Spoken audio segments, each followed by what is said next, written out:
Hello guys, learn when కి స్వాగతం. ఈ రోజు మనం మాడ్యూల్ 2 యొక్క అసైన్మెంట్ చూస్తాము. ఫస్ట్ క్వశ్చన్ ఏంటంటే, ఇచ్చిన నంబర్ ఈవెన్ ఆర్ ఆడ్ అని ఫైండ్ చేయడానికి ప్రోగ్రామ్ ను రాయండి అండ్ అదే విధంగా యూజర్ కు మెసేజ్ ని ప్రింట్ చేయండి. మీరు ఈవెన్ ఆర్ ఆడ్ నంబర్ ను ఫైండ్ చేసి చెక్ చేయాలి మరియు అదే విధంగా యూజర్ కు మెసేజ్ చూపించాలి. ఉదాహరణగా చెప్పుకుంటే, ఇచ్చిన నంబర్ ఈవెన్ గా ఉంటే మీరు ఈ నంబర్ ఈవెన్ అని ప్రింట్ చేయాలి. మీరు ఇక్కడ ఏమి ఉపయోగిస్తారు? దాన్ని సాల్వ్ చేయడానికి మీరు ఇఫ్ ఎల్స్ కండిషన్ ని ఉపయోగించాలి. రెండవ క్వశ్చన్ ఏంటంటే, ఇచ్చిన నంబర్ కంటే ఎక్కువ లేదా తక్కువ అని ఫైండ్ చేయడానికి ప్రోగ్రామ్ ను రాయండి మరియు అదే విధంగా యూజర్ కు మెసేజ్ ని ప్రింట్ చేయండి. మీరు యూజర్ నుండి ఇన్పుట్ తీసుకోవాలి మరియు వాల్యూ కంటే ఎక్కువ లేదా అంతకంటే తక్కువగా ఉందో లేదో చెక్ చేసి అదే విధంగా యూజర్ కు మెసేజ్ చూపించాలి. ఈ క్వశ్చన్ ను క్వశ్చన్ చేయడానికి మీరు ఇఫ్ ఎల్స్ కండిషన్ స్టేట్మెంట్ ను కూడా ఉపయోగిస్తారు. సరేనా?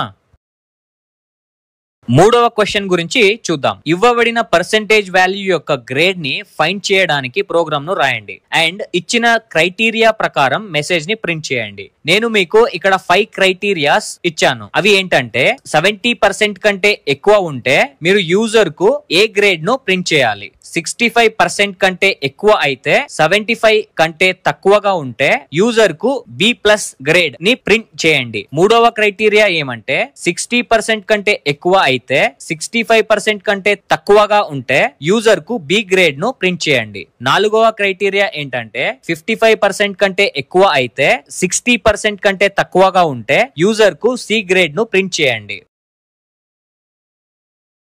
ఐదవ పాయింట్, 55% కంటే తక్కువ ఉంటే యూజర్ కు ఫెయిల్ మెసేజ్ ని ప్రింట్ చేయండి. ఇక్కడ మీరు if else ladder condition statement ను ఉపయోగిస్తారు. నాలుగవది, లూప్ ని ఉపయోగించి 1 నుండి 10 వాల్యూస్ ను రూపొందించడానికి ప్రోగ్రామ్ ను రాయండి. ఇక్కడ మీరు లూప్ స్టేట్మెంట్ అండ్ ప్రింట్ 1 నుండి 10 వాల్యూస్ ను ఉపయోగించాలి.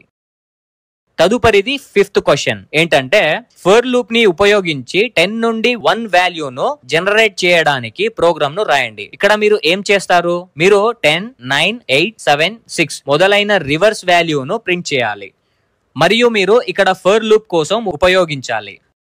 సిక్స్త్ క్వశ్చన్ ఏంటంటే, కింద ప్యాటర్న్ ను ప్రింట్ చేయడానికి ప్రోగ్రామ్ ను రాయండి. నేను మీకు ఇక్కడ ఈ ప్యాటర్న్ ను ఇచ్చాను. మీరు ఫర్ లూప్ ఉపయోగించి ప్రింట్ చేయాలని ఉంటుంది. మీరు ఇక్కడ నెస్టెడ్ ఫర్ లూప్ ని ఉపయోగించాలి. Nested for loop. Seventh question ఏంటంటే, కింద ప్యాటర్న్ ను ప్రింట్ చేయడానికి ప్రోగ్రామ్ ను రాయండి. నేను మీకు ఇక్కడ మరొక ప్యాటర్న్ ను ఇచ్చాను. అది 1, 1, 2, 1, 2, 3, 1, 2, 3, 4. మీరు ఫర్ లూప్ ఉపయోగించి ఈ ప్యాటర్న్ ను ప్రింట్ చేయాలి. మీరు ఇక్కడ కూడా నెస్టెడ్ ఫర్ లూప్ ని ఉపయోగించాలి.